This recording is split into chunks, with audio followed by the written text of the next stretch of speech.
Pasta recipe ரொம்ப டேஸ்டா எப்படி செய்யறதுன்னு வந்து பார்க்கலாம். நான் எப்பவுமே இந்த மெத்தட்ல தான் வந்து செய்வேன். இன்னைக்கு நான் வந்து கோதுமை பாஸ்தா வந்து எப்படி செய்யலாம்னு சொல்றேன். ஒரு டம்ளர் பாஸ்தா எடுத்துக்கிறீங்க அப்படின்னா 3 டம்ளர் தண்ணி வந்து தேவைப்படும். ஸோ அந்த கணக்கில் நீங்கள் வந்து ஃபர்ஸ்ட் தண்ணி வந்து ஊற்றிட்டு தண்ணி வந்து நல்லா கொதிக்கிற டைம்ல நம்ம வந்து பாஸ்தா வந்து போட்டு வேக வச்சு எடுத்துக்கணும். அப்போ வந்து ஒரு ஸ்பூன் ஆயில் ப்ளஸ் கொஞ்சமாக நான் வந்து சால்ட் வந்து சேர்த்துப்பேன். 15 மினிட்ஸ்க்கு அப்புறம் பார்த்தீங்கன்னா பாஸ்தா வந்து நல்லா வந்து வெந்திருக்கும், நல்லா உதிரி உதிரியா வந்து இருக்கும். ஸோ இதை நம்ம எடுத்தோடனே அப்படியே அந்த பாத்திரத்துல விட்டுறக்கூடாது. வேற ஒரு பிளேட்ல நல்லா அதை வந்து படர்ந்த மாதிரி கொட்டி வச்சிடணும். அப்பதான் ஒன்னோட ஒன்று ஒட்டாம அந்த மாதிரி குலையாம நமக்கு வந்து உதிரி உதிரியா வந்துட்டு வரும்.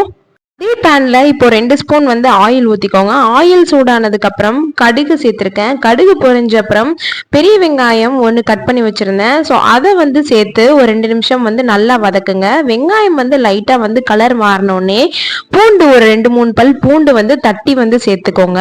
இந்த பூண்டு சேர்க்குறப்போ இந்த பாஸ்தாவோட டேஸ்ட் வந்து ரொம்பவே வந்து சூப்பராக இருக்கும். ஸோ மறக்காம பூண்டு வந்து தட்டி போட்டு சேர்த்துக்கோங்க.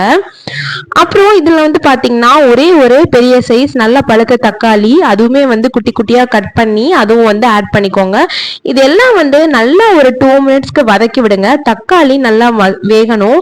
ஸோ அதுக்காக கொஞ்சமாக கல்லுப்பும் கொஞ்சமாக மஞ்சள் தூளும் வந்து சேர்த்துக்கோங்க. எப்பவுமே டிஃபன் அண்ட் டின்னருக்கு நம்ம வந்து இட்லி தோசை சப்பாத்தி இந்த மாதிரியே வந்து செய்யறதுக்கு பதிலாக இந்த மாதிரி பாஸ்தா ரெசிபி வந்து செஞ்சு கொடுத்தோம்னா எல்லாருமே வந்து விரும்பி வந்து சாப்பிடுவாங்க. ஸோ நான் இதை வந்து மந்த்லி ட்வைஸாவது வந்துட்டு செய்வேன். எங்கள் வீட்டில் எல்லாருக்குமே இது வந்து ரொம்ப வந்து பிடிக்கும். இது வந்து கோதுமை பாஸ்தா. ஸோ இதுக்குள்ள வந்து உங்களுக்கு தனியாக மிக்ஸ் அதுக்கு பாஸ்தாக்கு போடுற மசாலா எல்லாம் எதுவுமே வந்து இருக்காது. நான் என்ன மசாலா வந்து ஆட் பண்ணுவேன்னு பார்த்தீங்கன்னா நமக்கு கடையில் வந்துட்டு இந்த மாதிரி 1 2 3 நூடுல்ஸ் மசாலான்னு வந்து விற்கும் இல்லையா. ஸோ இந்த பேக்கெட் தான் நான் வந்து வாங்கிட்டு இந்த பாஸ்தா செய்யறதுக்கு வந்துட்டு யூஸ் பண்ணுவேன். ஸோ இப்போ தக்காளி எல்லாமே நல்லா வதங்கினதுக்கு அப்புறம் இந்த நூடுல்ஸ் மசாலா மிக்ஸ் வந்து தேவையான அளவு நான் வந்து ஒரு 1.5 ஸ்பூன் அளவுக்கு வந்து ஆட் பண்ணியிருக்கிறேன். ஸோ இந்த மசாலா வந்து ரொம்பவே வந்து நல்லா இருக்கும். ஸோ நீங்களும் வந்து வாங்கி ட்ரை பண்ணி பாருங்க. இது கூடவே ஒரு ஸ்பூன் வந்துட்டு ஜீனி வந்து நான் வந்து சேர்ப்பேன். ஸோ இந்த மசாலா ப்ளஸ் எல்லாமே கொஞ்சம் காரமாகவும் நம்ம இந்த ஜீனி எல்லாம் சேர்க்கறதுனால கொஞ்சம் இனிப்பாகவும் அது ஒரு நல்ல ஒரு ஃப்ளேவர் வந்துட்டு கொடுக்கும் ஜீனி சேர்க்குறப்ப.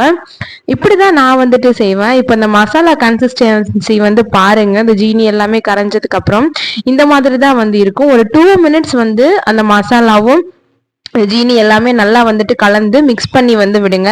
நமக்கு சூப்பரான ஒரு கன்சிஸ்டன்சியில் பாஸ்தாவோட மசாலா மிக்ஸ் வந்து நமக்கு ரெடி ஆயிடுச்சு.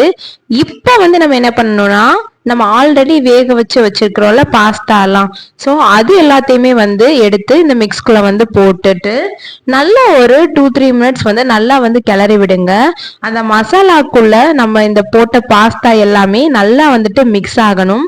இந்த டைம்ல உப்பு செக் பண்ணி பாருங்க. பத்தலை அப்படின்னா கொஞ்சமா தூள் உப்பு வந்துட்டு ஆட் பண்ணிக்கோங்க.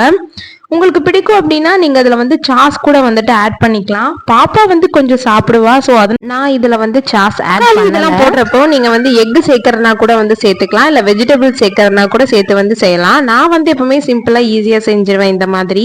நீங்களும் உங்க வீட்டுல வந்து கண்டிப்பா ட்ரை பண்ணி பாருங்க. எப்படி இருக்குன்னு சொல்லிட்டு கமெண்ட்ல சொல்லுங்க. கண்டிப்பா நம்ம சேனலை சப்ஸ்கிரைப் பண்ணிட்டு லைக் பண்ணிக்கோங்க. இன்னொரு வீடியோல பார்க்கலாம். பாய்.